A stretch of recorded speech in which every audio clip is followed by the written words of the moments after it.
sehingga kita bisa kembali melakukan kegiatan beribadah dengan normal. Wabillahi taufiq wal hidayah. Tafadhol Ustaz, kami persilahkan. Assalamualaikum warahmatullahi wabarakatuh. Assalamualaikum warahmatullahi wabarakatuh.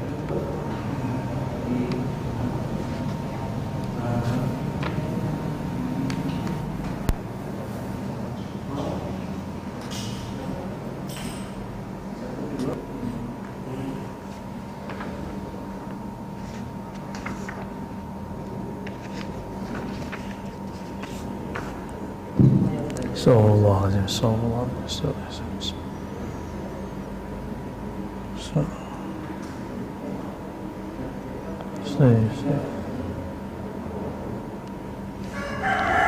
Assalamualaikum warahmatullahi wabarakatuh. Alhamdulillahilladzi amarna bil imani wat taqwa wa amarna bi an naqul qawlan sadida. Wa sallallahu ala nabiyyina Muhammadin alladzi qala man kana yu'minu billah wal yawmil akhir falyakul khairan aw liyasmut. Amma ba'du. Allahumma salli wa sallim wa barik ala nabiyyina Muhammad al-fatih lima ughliqa wal khatim lima sabaq nasiril haqqi bil haqqi wal hadi ila siratikal mustaqim wa alihi haqqa qadrihi wa miqdarihi al-azim. Amma ba'du. Bapak, saudara, sahabat jamaah subuh yang diberkahi Allah, banyak hari ini orang tidak hanya kena virus badan, tapi banyak yang kena virus pikiran. Mulai dari takut kena virus, takut miskin, takut kena, takut ini dan segala macam ya. Semoga rasa takut itu tetap ada di dalam diri kita, tapi kita bisa kendalikan. Jangan kemudian membuat kita putus asa kepada Allah Subhanahu wa ta'ala. Banyak hari ini orang berkomentar untuk hal-hal yang dia tidak mengerti, cuma karena seliweran di grup-grup yang ada di WA-nya, lalu dia kemudian menjadikan itu bahan ceramahnya, bahan diskusinya, bahkan di-repost ulang, di-share ulang. Pagi ini, pagi yang berkah ini, Imam Muhammad ibn Abi Bakar ibn Abdul Qadir Syamsuddin Ar-Razi yang wafat tahun 660 Hijriah, beliau mengajarkan kita sunai as-sumt, yang berarti diam. Bagaimana caranya diam? Diamnya orang yang tidak ahli ya tidak berkomentar. Hari ini kiai ngomongin corona ya lucu Pak. Sebagaimana dokter ngata-ngatain doa, sampai ada yang ngomong vaksin lebih baik daripada yasin. Nah ini nggak benar. Sebagaimana ada kiai yang menghantam vaksin dengan mengatakan mending kita baca yasin, juga sama-sama nggak benar. Ini sudah melanggar ilmunya dan dia tidak diam dalam kebodohannya. Dia berbicara dengan kebodohan. Maka dalam Al-Quran surat Al-Ahzab ayat 70, Allah Rabbuna Tabaraka wa Ta'ala berfirman, ya ayyuhallazina amanu taqullah, wahai orang beriman, hati-hatilah terhadap Allah. Saya menerjemahkan takwa begitu, hati-hati. Hati-hatilah kepada Allah, itu takwa. Wa qulu qawlan sadida, dan katakanlah kata-kata yang sadid, bukan syadid ya, sadid. Sadid pakai sin artinya tepat. Kata-kata yang tepat. Kalau nggak tepat, uskut, diem aja, jangan komentar. Di zaman serba modern ini kita bisa komentar lewat sosial media, bener ya? Lewat Facebook, tuh ketahuan tuh umurnya Pak. Kalau Facebook tuh biasanya 30, 40, 50 tahun. Kalau yang anak-anak muda 20-an ya. Terada lagi kayak yang anak-anak lebih remaja, apalagi nama sosial medianya. Macam-macam Ustaz. Ustaz Harun antum berapa Ustaz? Udah tua ya. Jangan-jangan nggak punya IG lagi. Ada satu hadis hadis ini walaupun tidak sampai derajatnya di bawah sahih, yaitu hasan. Al-bala'u muwakkalun bil mantiq. Bala bencana itu terwakilkan kapan terjadinya, kemunculannya dengan lisan. Karena semua orang mengatakan Indonesia ini negara bobrok beneran, Pak. Ya. Anak muda udah berani ngomong Indonesia bobrok, ya bobrok sampai ke sana. Itu muwakkalun. Ya. Coba hentikan ngomong itu. Sehari aja kita nggak ngomong gitu, langsung diberkahi Pak hari itu. Pemimpin kita zalim, iya emang pemimpin itu lawannya kawannya dua aja, nggak zalim adil. Begitu dari dulu. Kalau nggak zalim adil, nggak zalim adil. Coba bisa nggak diganti redaksinya? Pemimpin kita misalnya nih zalim, oke. Coba ganti lafaznya. Pemimpin kita belum sempurna keadilannya. Pemimpin kita baru berusaha adil, belum adil gitu. Bisa nggak gitu, Pak? Lafaznya dihaluskan gitu. Kenapa? Karena bala bencana turun kalau lafaz sudah keluar di sini. Kata-kata keluar di sini. Bisa ya? Kita mau ngomong keras tapi keluarnya lembut, bisa nggak? Mau ngomong negatif tapi bahasanya positif, bisa nggak? Misalnya dokter nih, ukuran dia pasien ini umurnya 3 hari lagi. Emang dia ngomong ke ahli warisnya, gimana keluarganya? Dah, kamu diam aja, ntar 3 hari lagi paling. Emang begitu? 3 hari lagi mati, apa begitu? Gimana? Bahasa yang bagus gimana? Doain bapak ya. Ya semoga diberikan yang terbaik. Itu aja Pak, itu lebih baik. Maka dalam hadis Nabi, ketika ada orang sakit keras, itu ada yang ya Allah mati aja, saya mati aja gitu. Dalam hadis itu kejadian Pak. Ternyata karakter itu sampai hari ini kita lihat, Masya Allah kawan saya yang alumni Corona Delta itu cerita ya. Kita juga alumni Pak, tapi bukan alumni yang baru ini. Dia nggak dapat ruangan di rumah sakit dan dia menyaksikan keluhannya nggak lama kejadian. Oh mati ya Allah, mati beneran. Coba rasa harap hidupnya masih ada, Allah hargai dia. Jadi kalau ada orang ngomong-ngomong begitu, ya Allah daripada sakit ini mati aja, tegur Pak orangnya. Tegurnya gimana? Kamu udah dapat jaminan kalau mati masuk surga. Kalau sudah dijamin mati aja.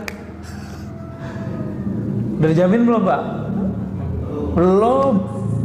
Betul, orang yang mati karena taun ini salah satunya virus, itu masuk syahid kalau dia ridho. Kalau dia nggak ridho, nggak mati syahid ya. Nah ini kabar gembira plus kabar pahitnya. Sahabat-sahabat kita, orang-orang tua kita, orang-orang ya dekat kita, tetangga kita yang meninggal karena corona ini, lalu dia ridho, dia syahid. Tapi kalau dia ngomong kayak tadi, mati aja, Tuhan kok begini amat, jahat amat. Udah, gimana orang begitu mau syahid? Ya, sakit kali Pak ya. Orang kayak gitu bukan syahid tapi sakit jiwanya, sakit rohaninya. Nah, ini hati-hati nih, al-bala muwakkalun bil mantiq. Bapak nih tengkar sama istri terus ngomong, kamu kalau begini terus saya stroke nih, tunggu aja Pak. Nah, gimana biar supaya nggak stroke, nggak jadi? Bapak bayar dengan puasa atau sedekah, kafarah namanya.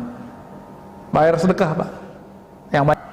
Ya Allah ampuni saya, lisanku berkata tidak benar. Ya. Kamu kalau begini kita cerai nih, nunggu waktu cerai aja Pak.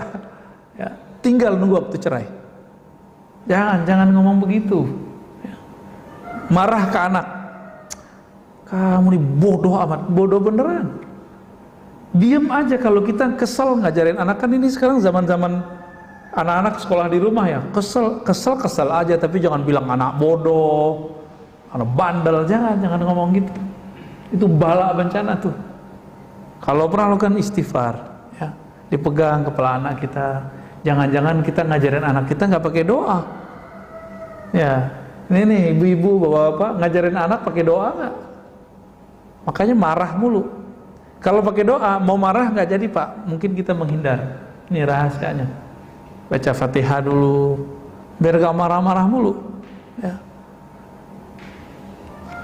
Wa qala an-nabiy sallallahu alaihi wasallam inna aktsara khayataya ibni adam fi lisanih. Tabrani dan Imam Al-Baihaqi, maknanya sahih ya, kualitasnya hasan li ghairi. Kebanyakan dosa manusia itu ada di lisannya, benar ya? Maka saya ini pak, dosa saya lebih banyak dari bapak. Dari jamaah lebih banyak dosa saya. Kenapa? Saya ngomong terus. Saya ngomong terus pak. Itu sebabnya sebelum saya memulai, saya diam dulu, meminta pertolongan kepada Allah. Ya Allah, tolong bimbing lisanku, tolong bimbing kata-kataku, supaya tidak berkata di luar. Itu maksudnya pak. Kalau kecoplosan, biasanya kita cepat ditarik oleh Allah. Satu kali saya pernah berkalam, menurut saya kalam saya benar, tapi itu pahit didengar oleh sekelompok orang. Ya saya minta maaf. Itu karena dibimbing tadi. Kalau nggak dibimbing nggak ada minta maaf. Walaupun kita merasa benar. Jadi kita kalau debat merasa benar, minta maaf aja. Siapa tahu kita menyakiti orang. Ya, memang ada di sini yang nggak pernah nyakitin orang. Apalagi saya kajiannya ada 3 macam kajian saya pak. Kajian ilmu tauhid. Itu saya nyerang orang.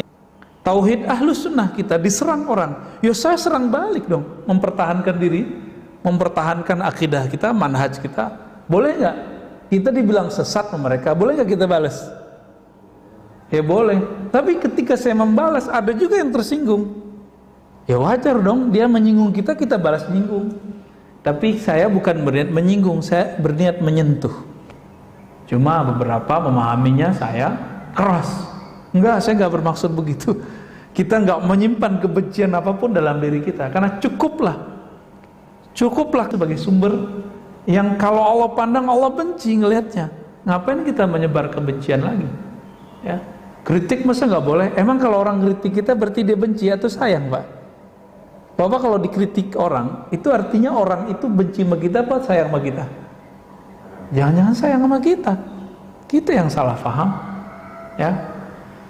Nah, kebanyakan orang, nah ini dosa, makanya dosa paling banyak nanti ada di para khutbah, para orator, termasuk saya ini Pak. Apa buktinya? Coba lihat hari ini di YouTube, di sosial media, di TV, orang perang opini dengan lisan, benar ya? Benar ya?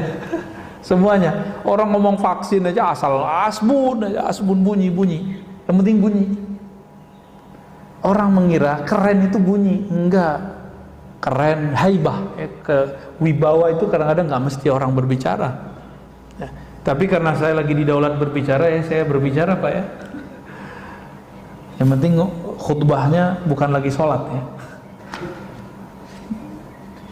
Ada kawan kita nanya Pak, Ustadz, boleh nggak abis sholat kita baca alhamdulillah? Kan hadisnya nggak ada. Boleh nggak Ustadz, abis sholat kita buka handphone, abis assalamualaikum? Ya boleh, yang penting assalamualaikumnya udah dibaca. Ya, nggak apa-apa kan? Ya nggak apa-apa. Yang penting baca dulu assalamualaikum baru ngomong apa aja, guling-guling juga boleh. Ya. Wa qala sallallahu alaihi wasallam. Ya. Berkata baginda Nabi Muhammad sallallahu alaihi wasallam, hadis ini riwayat Tabrani, man kasura kalamuhu kasura saqatuh. Yang banyak ngomongnya, hati-hati, banyak sakatnya. Sakat itu kalam yang menjatuhkannya. Wa man kathura saqatuhu kathurat dzunubuh. Siapa yang banyak jatuhnya, salahnya, akan banyak juga dosa yang mengiringinya. Dzunub itu bahasa Arab artinya sesuatu yang akan berakibat di belakang hari. Itu. Wa man kathurat dzunubuhu kanat an-naru aula bih. Kalau sudah banyak dosa, ya neraka yang dikejarnya. Ini bukan panitia neraka Pak. Nabi lagi ngingetin kita, hati-hati sama lisan. Lisan ini ujungnya surga atau ujungnya neraka, dua aja. Ya. Tapi sekarang orang hobi meneraka-nerakakan orang lain. Yang paling lucu itu Pak, kajian antum yang di sini, tapi kajian saya itu dipotong, terus ada yang komen itu disampaikan ke saya. Komennya lucu, gimana komennya? Ini yang paling lucu bagi saya mau ketawa kalau dia komen begini. Saya bersaksi nanti di akhirat bahwa si orang ini, orang jahil ini, pembawa fitnah ini, dia telah bawa kedustaan. Kira-kira gitu maknanya. Dia lupa, gak baca ayat. Kalau di Quran disebutkan setiap orang nanti dia gak akan sempat Pak bersaksi, gak akan sempat ya. Yang ada Bapak ketemu saya nih paling menghindar. Bapak ketemu saya pun menghindar. Kan Bapak ngira saya ini Ustadz kan seharusnya gak banyak dosa, tapi kan saya banyak dosa Pak. Dosa akal, dosa batin, banyak dosa saya. Ketika Bapak nanti mencari, jadi kan nanti orang-orang di akhirat tuh nyari backup, nyari syafaat. Karena nggak ketemu Rasulullah, cari guru. Bapak nanti nyari-nyari guru ntar. Gurunya lagi kesusahan. Semua orang nanti nyari Nabi Adam. Nabi Adam bilang dari surga. Kata Nabi Adam, cari Nuh. Nuh juga bilang begitu.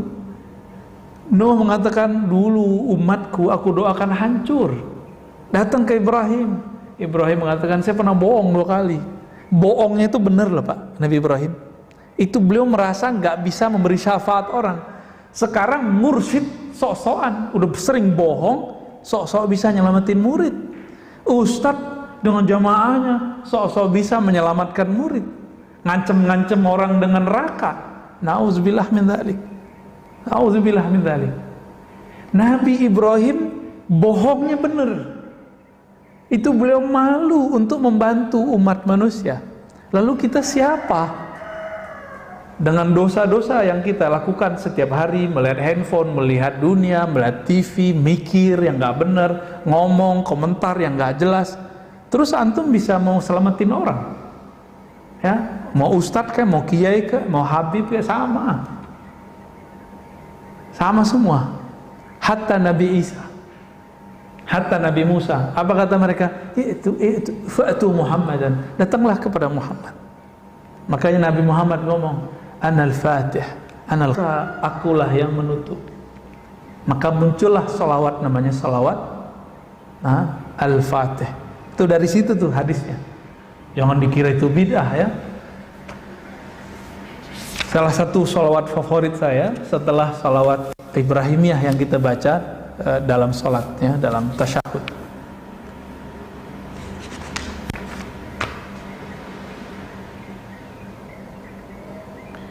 Dalam hadis Imam Abu Ya'la Al-Baihaqi, maknanya sebenarnya ada semakna dengan ini di riwayat Tirmizi, tapi di Tirmizi lafaznya nggak begini. Apa lafaznya? Kalau riwayat Abu Ya'la dan Baihaqi, laisa syai'un ashadda minal jasadi illa wa huwa yashku hiddatal lisan. Tidaklah ada keluhan jasad. Jadi jasadnya mengeluh tiap pagi, tiap hari dia mengeluh, melapor kepada Allah. Ya Allah, kenapa dengan badan? Apa yang dikeluhkan? Tajamnya lisan ini, nyakitin, nyelekit. Benar Pak ya? Maaf kalau saya nyelekit Pak ya. Maaf kalau saya ini menyinggung Pak. Saya tidak maksud menyinggung, saya maksudnya menyentuh. Kalau tersinggung, mohon diganti lafaznya. Saya ingin menyentuh hati saya sendiri dan hati kita semua ya. Dan saya minta ampun kepada Allah kalau saya pernah menyinggung Bapak Saudara semua. Kenapa? Tubuh kita akan protes Pak kepada kolbu, kepada semuanya. Apa katanya? Wahai lisan, tolong kamu jaga.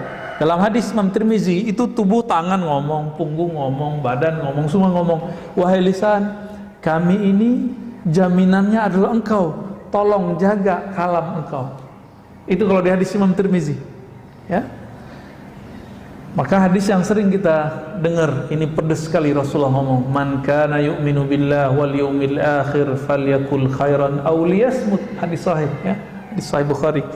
Kalau kamu memang percaya kepada Allah, beriman kepada Allah, percaya kepada hari akhirat, maka katakan yang baik atau diam. Ini orang nih di masa pandemi ini ngamalin hadis ini aja beres Pak sebenarnya. Beres ngurus negara. Tapi politisi kan nggak mau, dia ingin menari, ingin meraup suara. Ketika lagi kacau begini dia menarik, ya, ingin komentar. Belum lagi buzzer ya, buzzer kita bingung nih, buzzer siapa nih, buzzer A apa buzzer B, sampai kita bingung Pak. Cuma saya alhamdulillah belajar juga fikih jurnalis. Nah, itu kita tahu tuh ya model-modelnya, dia arahnya kemana, tujuannya kemana. Jadi kalau ada buzzer-buzzer yang nggak saya tertarik, saya skip aja Pak, karena ujungnya sudah jelas ya. Baik. Rahimallahu imra'an sakata fasalima wa qala khairan faghanima. Ya. Ada suatu ungkapan dalam riwayat Dailami, rahmat Allah semoga tercurahkan kepada seseorang yang diam sehingga dia selamat, atau dia berkata yang baik sehingga dia mendapatkan manfaat ya. Man samata naja wa man najatu qala ihfaz alayka lisanak wabki ala khati'atik. Nabi SAW bersabda ya, cuma ini riwayatnya semakna dengan ada di riwayat Imam Tirmizi, siapa yang diam pasti selamat. Apa itu keselamatan wahai Rasulullah? Rasulullah mengatakan ihfaz alaika lisanak, jagalah lisanmu dan tangisilah kesalahanmu ya. Menangis itu karena tersentuh atau tersinggung, mirip-mirip ya. Kita tersinggung nangis juga, tersentuh nangis juga. Ini maksudnya sentuhlah hatimu sehingga dia menangisi kesalahan masa lalunya. Itu dia. Maka Imam Abu Bakar Ar-Razi mengatakan as-sumtu salamatun wa huwa al-aslu wan nutqu 'aridun. Ini perkataan ulama ahli hakikat. Diam itu adalah asal keselamatan. Berbicara itu adalah awal dari kebinasaan. Maka hati-hati ketika berbicara. Kalau sekarang orang nyebutnya apa? Jejak apa namanya? Jejak digital ya. Ya Allah salimna. Semoga Allah selamatkan kita ya. Amin. Maka saran kepada diri kami dan teman-teman santri mahasiswa, jangan berfatwa dulu, jangan berkomentar terhadap suatu isu keagamaan dulu sampai kita matang di bidang itu, sehingga orang nanti jika track kita dicek ini, kalau bahasa hadisnya ditakhrij, dicek ini orang berubah-ubah nggak, ketahuan Pak, nanti konsisten nggak dia, nanti ketahuan. Ini digoda dikit sama ini berubah, digoda ini sama ini berubah. Ada yang berubahnya per minggu. Tadi bilang bid'ah, tadi bilang haram, karena kemudian didesak orang nggak bilang haram. Lagu Indonesia Raya ya. Ada yang ketawa nih. Ini bukan mau menyinggung, ini menyentuh ya. Kalau sebelum ngomong, pikirkan dulu, jangan ngomong dulu baru mikir. Gitu maksudnya. Matengin dulu bahan kita baru komentar. Makanya sebenarnya Pak, ini mohon maaf ya. Dulu guru kami, Imam Besar Istiqlal yang lama, Kiai Haji Mustofa Yaqub, itu paling nggak suka tanya jawab langsung itu. Tapi sekarang kan zamannya harus tanya jawab langsung. Itu juga sebabnya kalau tanya jawab langsung ini berbahaya, nggak usah dijawab. Bukan berarti si Ustadz nggak bisa jawab, dia bisa jawab. Tapi kalau berbahaya nggak usah dijawab. Itu, ya, membahayakan dirinya, membahayakan pendengarnya, membahayakan jamaahnya, nggak usah dijawab. Wala taqfu ma laysa laka bihi ilm. Kalau kamu nggak betul-betul paham, nggak usah komentar. Gitu. Ntar berubah lagi. Ya. Dulu ada seorang ustadz mengatakan apa? Haram pakai Sayyidina. Yang bilang Sayyidina Muhammad itu dia lebih pintar, lebih mulia dari Rasulullah. Bulan depan ganti Pak.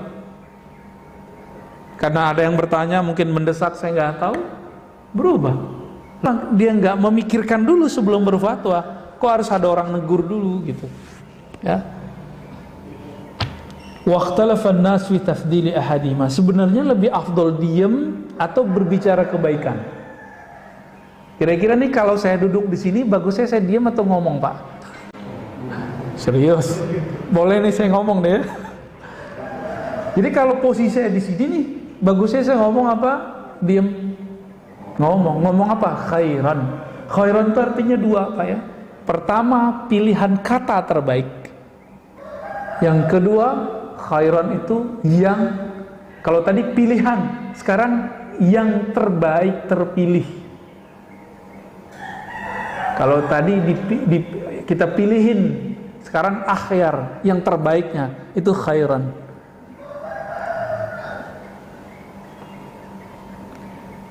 Wal asah anna kulla wahid minhum al-afdal min al-akhar fi ba'd al-mawadi' lakin al-muwaffaq man ya'rif mawdi' al-sumti wa mawdi' al-nutq, ya.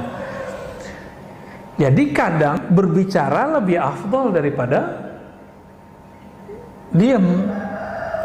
Kadang diam lebih afdal daripada berbicara. Kapan berbicara lebih afdal? Kita sudah tahu. Misalnya nih kita lagi presentasi, masa diam doang?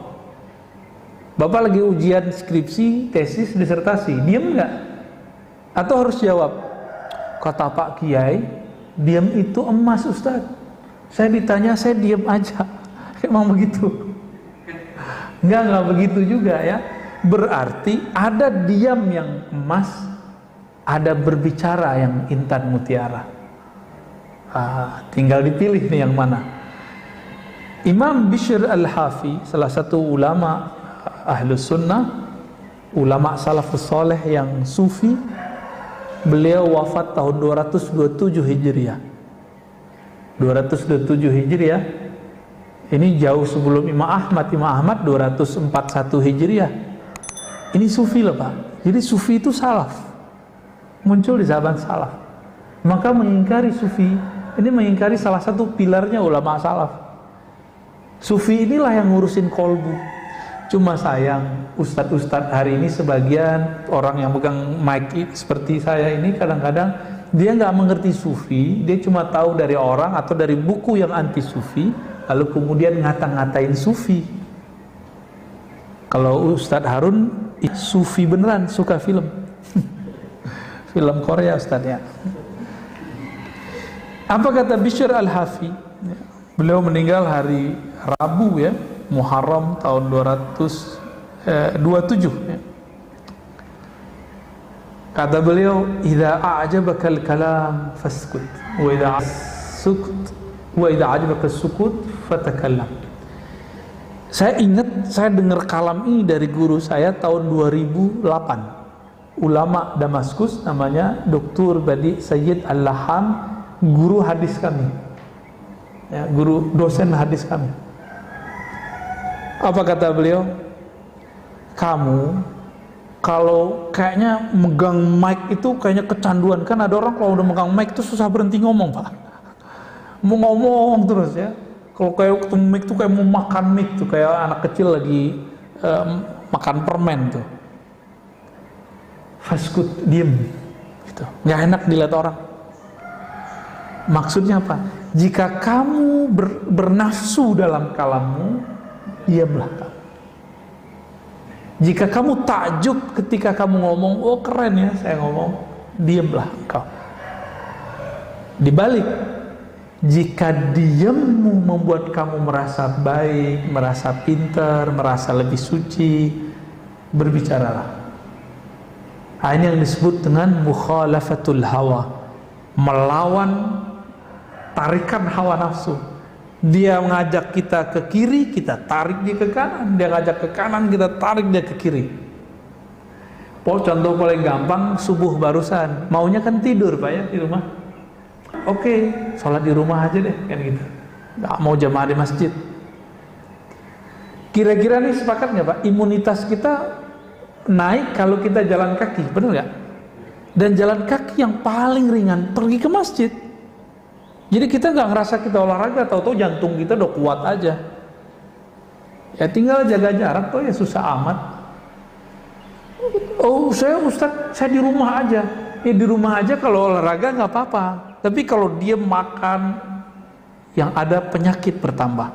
Karena ada fil maidah, penyakit itu banyak masuk lewat perut, kemudian lewat nafas, ya. Kalau kita kurangin dia, maka akan kurang resikonya. Kita bakarlah lemaknya dengan jalan kaki. Saya juga heran, ya, kalau dokter yang ngomong biar jantung kuat no jalan setengah jam sehari, kok patuh gitu ya? Karena ingin tubuhnya yang mau hancur ini, yang mau dimakan cacing ini Ini mau dimakan cacing. Tubuh antum kali ya, tubuh kita nggak tahu deh, semoga tidak ya. Ini mau masuk tanah, mau dirawat-rawat, mau disayang-sayang, ya saat. Ketika guru mengatakan, jamaah, nah, wahai murid, bangunlah jam 3, bangunlah setengah 4, sholat 2, nggak ada tuh, cuma 1-2 yang ngamalin. Minimal kalau enggak, ya udah sholat witir 1 rakaat sebelum subuh berangkat ke masjid.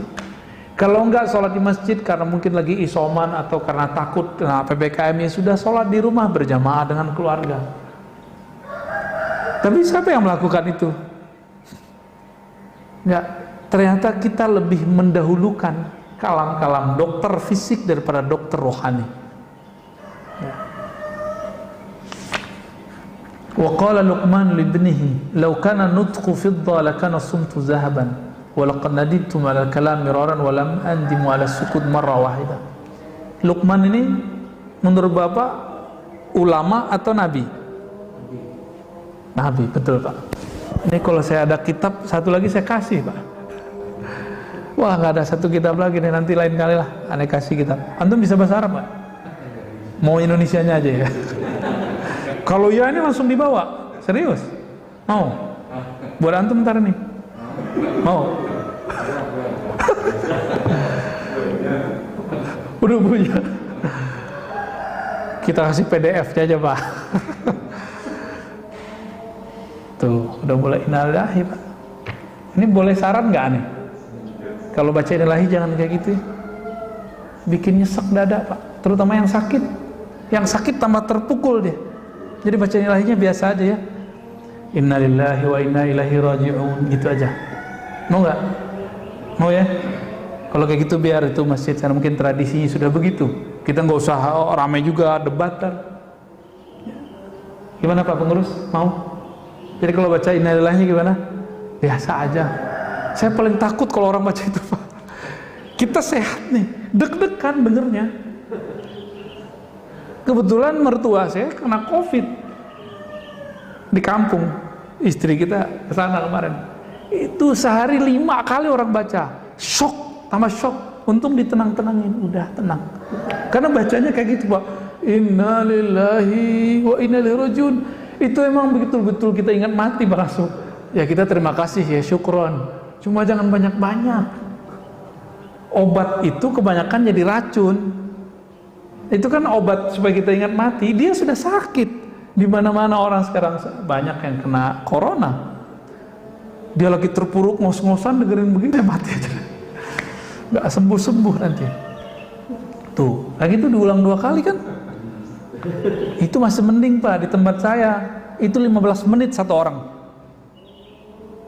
Disebutin keluarganya. Waduh, Masya Allah ya. Mending kalau meninggal 1, meninggal 5. Bisa 5 jam nih ngomong. Tapi begitu tradisi. Saya nggak akan mengingkari juga tradisi mereka. Tapi kalau masjid ini masjid orang-orang yang teredukasi dengan baik, ayo perbaiki ya. Kemarin-kemarin gimana? Begitu nggak? Nggak ya? Kalau perlu nggak usah diumumin. Zaman-zaman COVID Pak, nggak usah diumumin kalau perlu. Cukup lewat WA aja. Karena itu menyesakkan sekali untuk orang-orang yang sakit. Kalau bagi kita sih kabar penting. Tapi kalau bagi orang-orang yang sedang sakit ini betul-betul menyesakkan dada bagi mereka. Ini bagian dari diem nih. Mohon maaf ya bapak-bapak yang sering baca. Luqman sebenarnya beliau seorang nabi. Jadi gini rumusnya. Di zaman sebelum Nabi Muhammad, siapapun yang diberi ma'rifatullah pasti nabi. Tapi kalau cuma diberikan wirid, suka ibadah, belum tentu nabi. Sama sekarang, kalau ada orang diberikan ilmu mengenal Allah di kolbunya, pasti wali. Kalau dia cuma rajin ibadah, belum tentu wali. Orang soleh aja. Tapi orang soleh kan bisa tergelincir lebih parah. Ada seorang soleh, alim, tapi tidak bermakrifat. Didatangi oleh orang yang suka membunuh. Yang dia bunuh udah 99. Masih ingat kisahnya? Apa kata dia? Ente udah bunuh 99 orang. Nggak ada. Dia putus rahmat Allah. Padahal Allah tidak pernah memutus rahmatnya. Orang ini ntar kaget Pak kalau masuk neraka. Yang dia kata-katain masuk neraka, masuk surga. Yang bunuh dia siapa nih? Si Algojo ini. Siapa antara yang masuk surga? Yang bunuh dia, karena dia ada harapan pengen kembali. Maka kepada diri kita, diri saya yang bermaksiat, diri kita yang bermaksiat, jangan putus asa. Jangan putus asa kepada Allah Subhanahu wa ta'ala. Kata Sayyidina Luqman kepada anaknya, "Lau kana nutku," seandainya dia ngomong itu koin perak ya, lakana sumtu zahaban, maka diam itu adalah koin emas. Walaqad nadimtu 'alal kalam miraran walam andimu 'ala sukuti marratan wahidah. Nadima yandalan andam 'ala sukuti marratan wahidah. Aku sering menyesali kalamku berkali-kali. Ngomong sekali, nyeselnya berkali-kali. Pernah nggak? Kok saya ngomong gitu ya? Pernah nggak? Dan orang yang banyak ngomong bukan pada tempatnya, dia akan ngomong gini, aduh gimana? Dulu awal-awal saya khutbah Pak, awal-awal saya ceramah, kadang-kadang yang belum pantas kita bicarakan. Itu selesai khutbah atau ceramah, itu kepikiran dulu, ya Allah, kenapa saya ngomong begitu? Ternyata kita lupa rumus-rumusnya. Sebelum ceramah, minta perlindungan dulu kepada Allah, minta bimbingan Allah Subhanahu wa ta'ala. Koneksikan hati kita dengan kecintaan kepada Rasulullah, kepada ulama-ulama waliullah, baru kemudian kita ngomong. Semoga dalam bimbingan Allah Subhanahu wa ta'ala. Dan aku tidak pernah menyesal dari diamku, ini kata beliau, ya. Wa'alam anna sumta ala nawain. Diam itu ada dua macam. Diamnya orang awam, diamnya khawas, para wali. Orang awam diamnya cukup dari ghibah, menggibahi orang, wal kizb, dan bohong, ngomongin orang, mau dia kiai, ulama, mau pemimpin. Kalau kita nggak bisa ngomong yang proporsional, itu ghibah namanya. Ghibah, baik lewat sosial media ataupun langsung. Jadi kalau kita dengar berita, nggak bisa komentar baik, diem aja. Ini kalau ini diamalin aja Pak, ini beres kan negara kita. Cuma karena semua orang ngomong, di rumah kita aja pasti ada yang suka komentar terhadap semua apa yang terjadi di negara ini.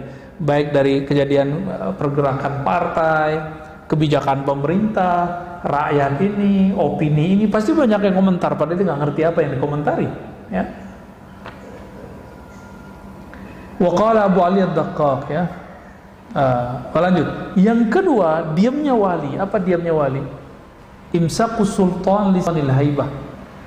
Menahan lisan di saat dikuasai oleh perasaan hebat, kagum. Ini kalau orang rapat atau pada rapat RT-nya ramai Pak.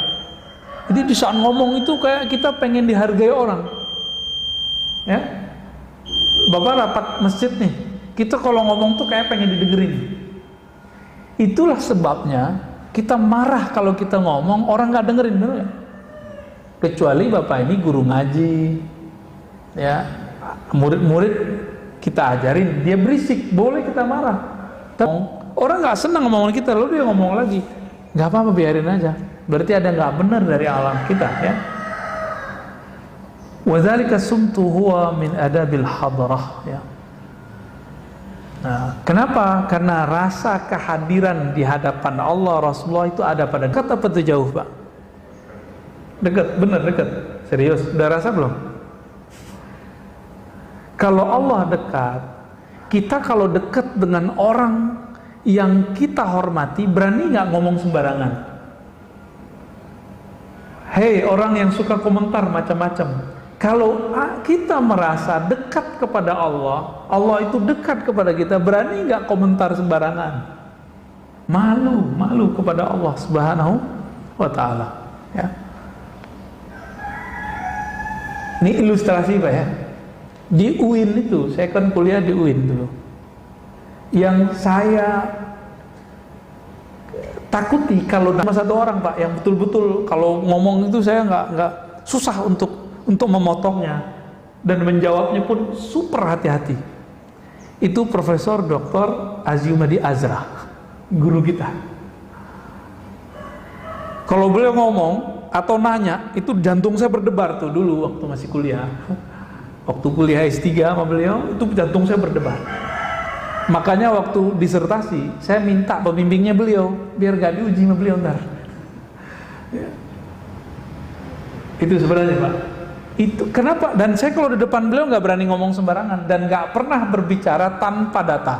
Kalau depan beliau harus ada datanya dibaca dengan metodologi dan approach pendekatan yang pas. Kalau enggak, kamu ini cocok logi, nggak relevan, ya, nggak koheren, gitu lafaz-lafaznya. Jadi dulu waktu saya mengajukan outline Pak, beliau nggak banyak ngomong. Saya nggak berani lewat sekretarisnya. Saking saya nggak berani ketemu beliau Pak, nggak berani ngomong juga depan beliau.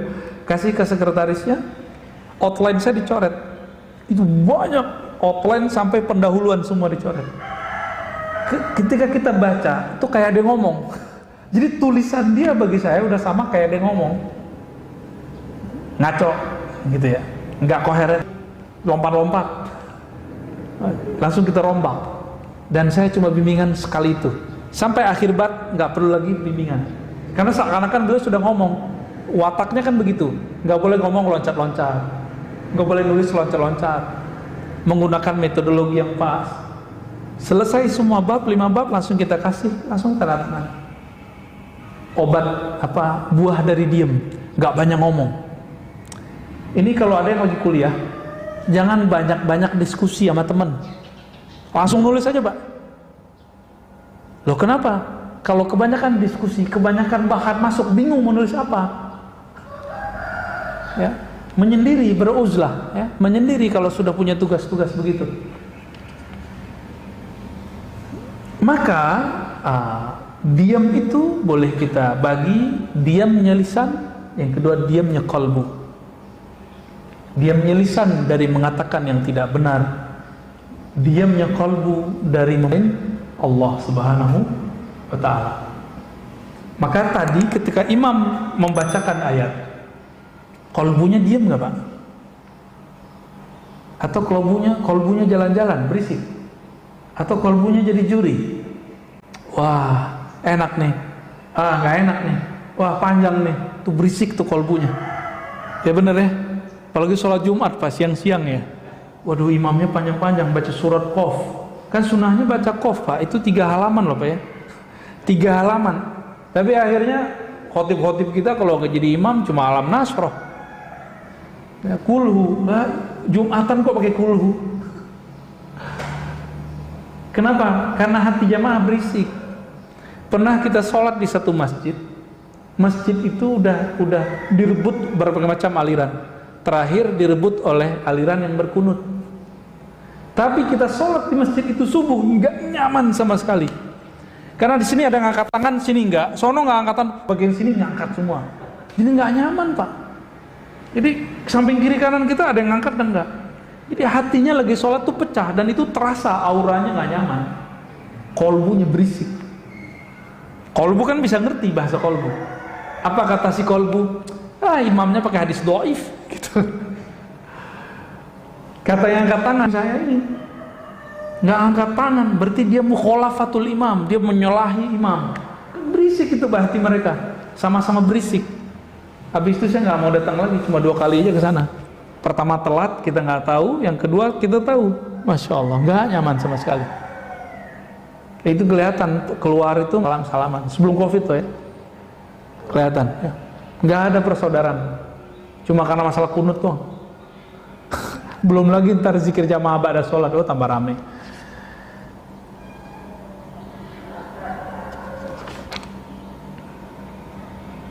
Marido Pak. Ini bagian terakhir nih.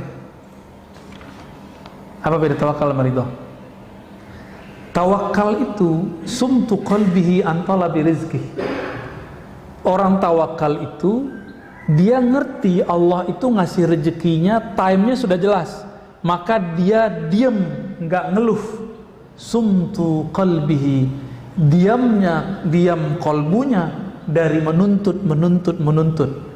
Ini contoh, Bapak belum diam nih. Ustadz, saya udah doa, tapi kok belum dikabulkan, berarti kolbunya belum. Kapan ya? Berarti kolbunya berisik gitu. Kedengeran nggak sama telinga kita? Enggak, tapi kalau orang yang punya kolbu tahu. Kok bisa? Bukan ini tahu alam gaib, Pak. Kita kalau ada orang senang sama kita, kelihatan kolbunya terasa. Apalagi Allah. Allah kan memandang kolbu. Jika ada kolbu orang mengeluhkan, ya Allah, kapan ya Allah, kapan, itu bagi Allah berisik. Allah tuh nggak suka denger. Betapa sukanya kita dengan hal yang berisik-berisik yang membuat Allah tidak suka itu. Ya. Jadi udah tawakal belum nih? Doa udah. Habis doa, usaha udah. Kolbunya coba didiamkan. Jangan nuntut lagi, udah jalani aja. Lalu ridho apa di atasnya?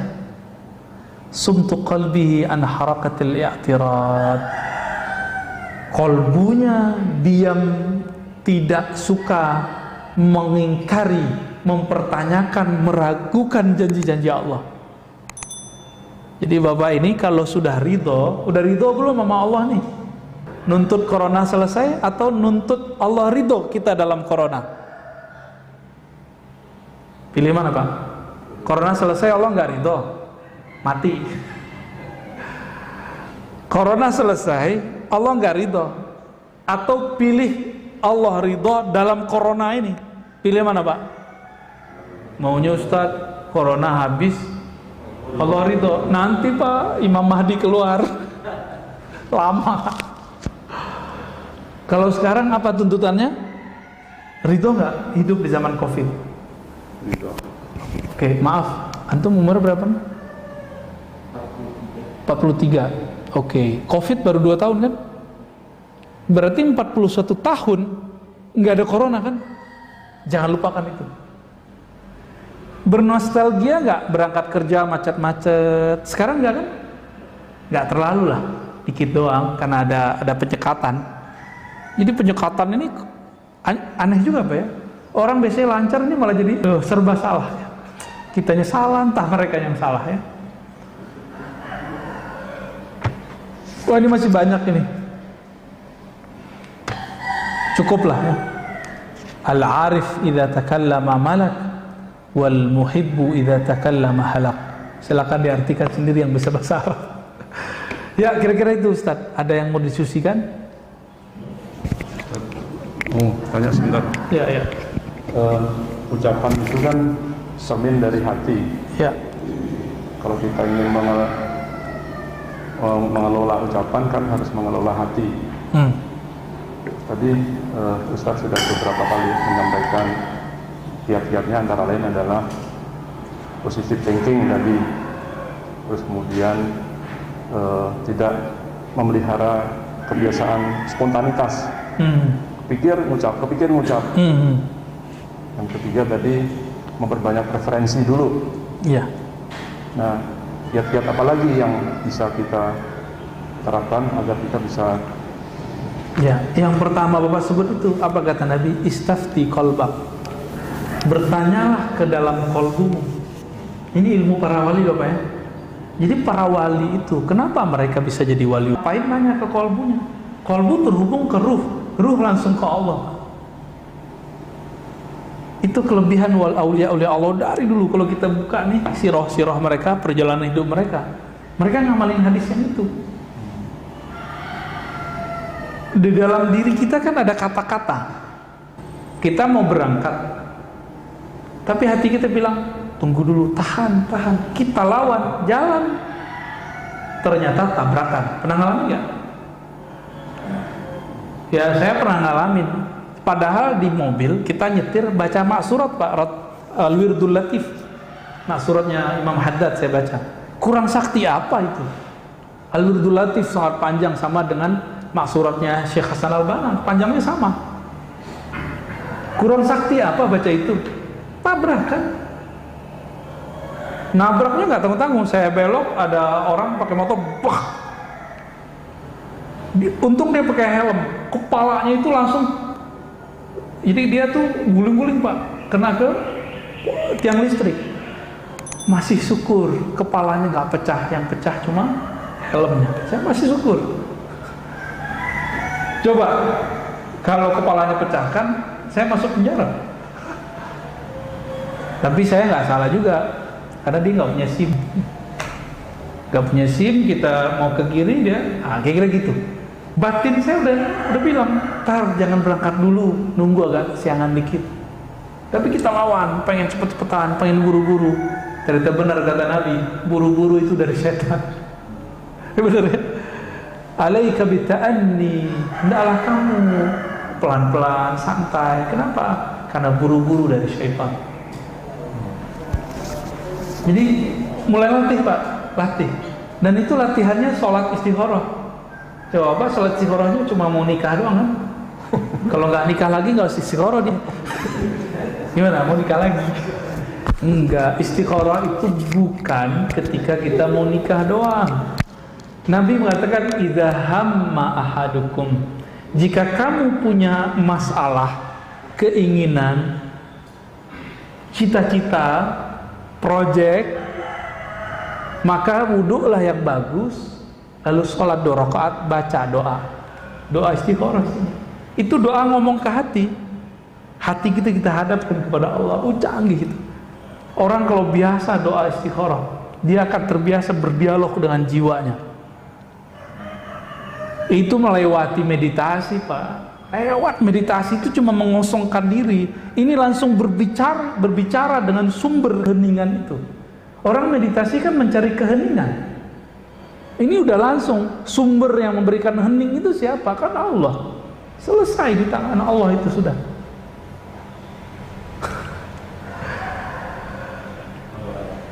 Ya, udah cukup. Waduh, antum mau nambah? Nah ini Ustaz, kalau dosa yang mulut itu kan di kalangan kurang bagus ya. Nah, terus kalau jari itu gimana Ustaz? Sama nggak dengan kalau kolbu itu punya makna, diterjemahkan oleh lisan. Karena dulu sosial media itu cuma ngomong. Orang Arab kan pakarnya ngomong, maka mereka bisa mengubah kalam dengan syair-syair yang indah. Sekarang lebih canggih. Sekarang pakai apa? Isi kolbu bisa diterjemahkan tidak hanya oleh lisan, tapi bisa diterjemahkan oleh jari. Semuanya diminta persaksian. Itu juga. Maka kalau ditambah nih, antum canggih juga ya. Kayaknya emang harus ada kitabnya nih ya. Diamnya jari tidak berkomentar kecuali yang baik. Dalam sosial media ya. Jadi sumut, diamnya jari ketika dia tidak berkomentar, tidak memberikan tanggapan kecuali tanggapan itu baik. Karena semuanya dipertanggungjawabkan di sisi Allah. Itu berbicara juga tuh. Canggih emang sekarang ya. Kalau Nabi Musa hidup tuh, Nabi Musa juga bingung. Ini kalian bisa ngomong jarak jauh ya? Bisa jarak jauh kita ngomong, bisa komentar jarak jauh kita. Makanya Nabi Musa pengen jadi umat akhir zaman. Kita nggak pernah minta kan? Pernah minta nggak dulu? Nggak inget ya? Sebenarnya kita pernah minta, tapi di alam lain. Ya, ada Ustaz Harun. Ya, dibacain, silakan. Izin nanya Buya, karena kita tidak boleh zalim terhadap siapapun, bahkan diri kita sendiri. Pertanyaan, bila kita merasakan keinginan untuk minum khamar atau maksiat, bila kita hindari ini, malah zalim. Maksudnya apa itu? Kita nggak mau zalimin orang, terus? Ya, izin nanya Buya, karena kita tidak boleh zalim terhadap siapapun, bahkan diri kita sendiri. Pertanyaan, bila kita merasakan keinginan untuk minum khamr atau maksiat, bila kita hindari ini malah zalim. Ya, nanyanya polos banget ya. Ya, bagus. Jadi ada konsep sebagian orang, zalim itu tidak mengikuti keinginan, bukan. Zalim itu lawan dari keadilan. Keadilan itu menempatkan sesuatu sesuai tempatnya, fitrahnya. Kita difitrahkan nggak maksiat? Difitrahkan nggak? Diperintahkan nggak untuk minum khamar? Maka di saat ada keinginan itu kita nggak penuhi, emang kemudian jadi zalim? Enggak, justru kalau kita ikuti itulah yang zalim. Ini contoh yang sering saya pakai. Anak kita umur 10 tahun minta beliin motor. Dia pengen pakai motor. Bapak kasih atau bapak tahan? Zalim ketika bapak menahan, duit ada padahal. Itu zalim atau adil? Jadi keadilan itu tidak mesti dengan memberi ke semua keinginan. Keadilan itu kadang bisa dengan menahan satu pemberian. Karena kita sayang kepada anak, nggak kita beliin, Pak. Kecuali bapak pengen matiin anak cepet-cepet, ya beliin aja, gitu, ya kan? Ilustrasinya dapat. Hawa nafsu kita tuh kayak anak kecil, keinginannya banyak. Kalau belum sampai saatnya, jangan dikasih. Kalau khamar kan di sorga doang. Kalau maksiat, ada sesuatu yang dia tidak maksiat jika sudah akad misalnya. Makan punya orang haram, tapi kalau sudah beli nggak haram, gitu. Ya. Dan lain-lainnya contohnya. Ya, wallahu a'lam. Ada lagi Ustaz? Satu lagi Ustaz katanya.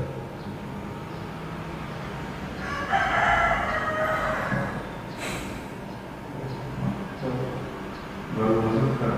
Ya. Cara mengetahui kabar yang dari Allah atau dari syaitan, bagaimana walaupun kabar itu kelihatannya baik? Kabar ya?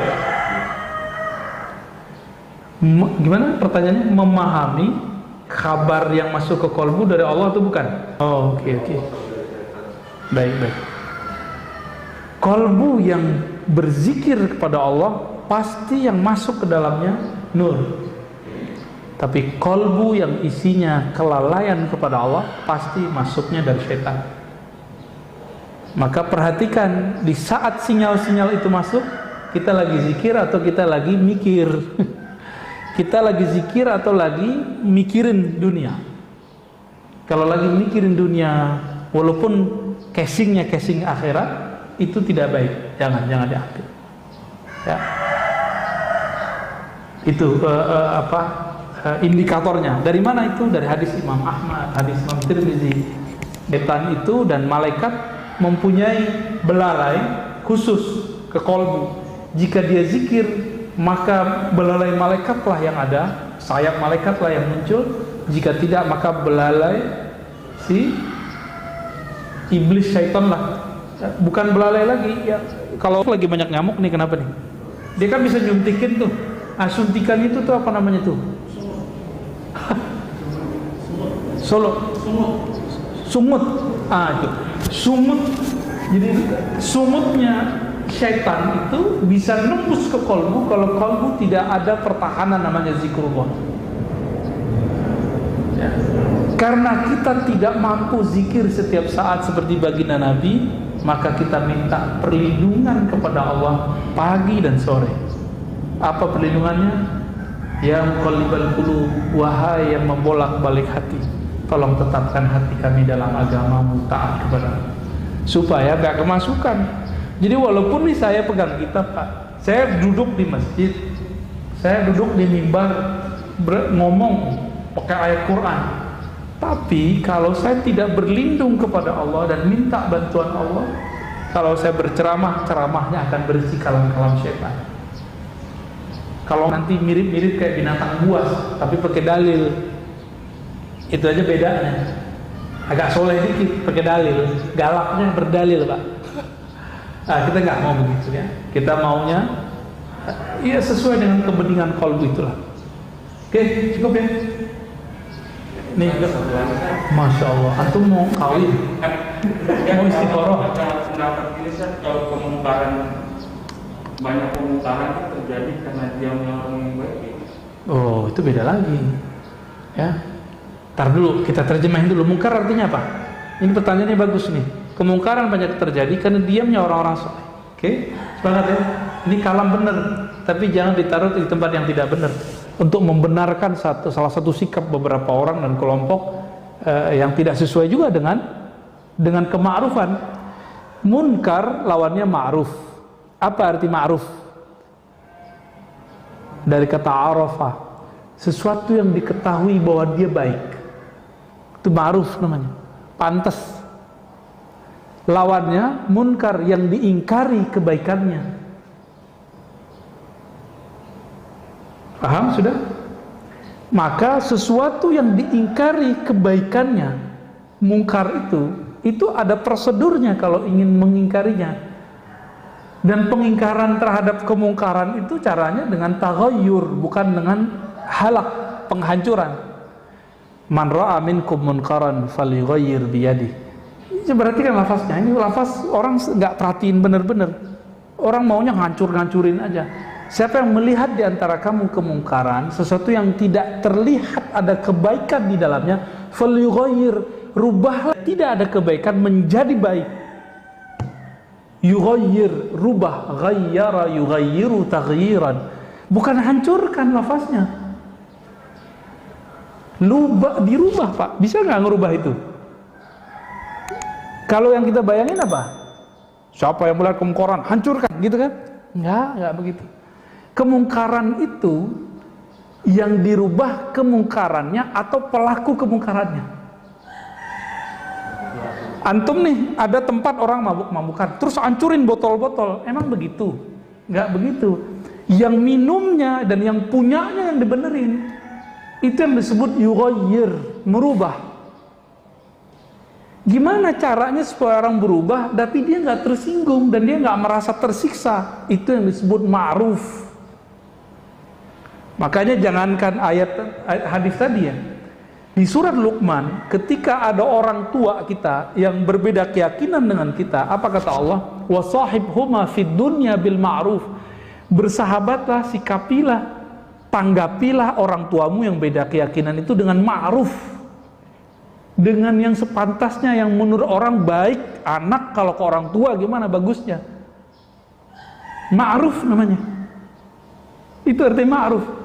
Jadi ini hemat kita nih ketika merenung Nabi SAW. Siapa yang melihat kemungkaran yang tidak ada nilai kebaikan di dalamnya, maka rubahlah. Falyughayyirhu. Siapa yang dirubah? Pelaku kemungkarannya. Kecuali sudah mentok, baru dia nggak mau, baru kemudian menggunakan kekuatan kekuasaan untuk menghancurkan tempat itu. Dan kita lihat ya, di apa namanya, Gang Doli dulu ya di Surabaya. Itu caranya kan sangat ma'ruf. Orang-orangnya diberikan skill, nggak ada pengusiran, penghancuran, nggak ada. Digiring-giring, diseret-seret, nggak ada. Bubar dengan baik, dengan ma'ruf, gitu. Ada seorang wali masuk, Pak, ke tempat lokalisasi itu. Dia pesan perempuan paling cantik, dia pesan kamar paling mewah di tengah-tengah, jadi dicari mana-mana tempat yang tengah. Masuklah ke kamar berdua sama yang cantik itu. Dia wali nih, penyamar. Sampai di dalam, dia nggak pegang, nggak sentuh sama sekali sih. Kalau kita nggak langsung serobot kali Pak ya. Iman kita lemah Pak, nggak kuat kita. Cuma wali-wali tertentu yang bisa. Malah dia sholat. Dia sholat 2 rakaat, bermohon, nggak tahu apa yang diminta. Habis itu dia keluarkan uang, tambahan tips, padahal tadi udah dibayar. Tambahan tips yang gede sekali untuk si perempuan. Perempuan itu bingung, kenapa saya jadi jamaah? Malah nangis. Apa saya jelek? Enggak, kamu nggak jelek, kamu cantik. Tapi saya dapat tugas di sini. Akhirnya perempuan itu minta dinikahi. Ya nggak dinikahi, dia kan cuma tugas doang. Tugas untuk sholat di situ. Nggak lama setelah itu bubar itu Pak, lokalisasi. Itu namanya ya, cara yang ma'ruf. Habis itu Allah ilhamilah orang-orang yang berkuasa di tempat itu, lalu mendapat kekuatan yang nggak tahu datang dari mana, lalu bisa menghabiskan orang-orang yang atau berkomunikasi dengan baik dengan backing-backingnya. Udah terpinggirkan semua. Tuh cantik, nggak ada korban, nggak ada yang menderita. Walaupun kemudian ada yang teri-terinya ngeles ya, dia balik lagi ke dunia hitam. Ya, ya di dalam kalbu kita ada kehitaman, nggak usah tuduh-tuduh orang hitam lah. Ya. Itu ma'ruf. Jadi yang dirubah siapa? Orangnya. Hancurin bangunannya, orangnya nggak dibenerin. Dia buat bangunan baru nggak? Gitu. Itu maknanya. Jadi jangan senang dulu untuk kita masuk gerbek ini gerbek enggak. Saya nggak sepakat itu ya. Dakwah kita dakwah yang belayyin kata Nabi, dengan kelembutan. Lembut tapi jelas, lembut tapi menyayatnya halus. Semoga dakwah-dakwah kita diridai oleh Allah Subhanahu wa taala, dan dai-dai, ulama-ulama yang sedang berjuang Allah ridai, Allah ampuni jika salah, Allah bimbing kepada jalan yang diridhoinya. Amin ya rabbal alamin. Subhanakallahumma wa bihamdika asyhadu an la ilaha illa anta astaghfiruka wa atubu ilaik. Allahumma shalli ala nabiyyina Muhammad. Assalamualaikum warahmatullahi wabarakatuh.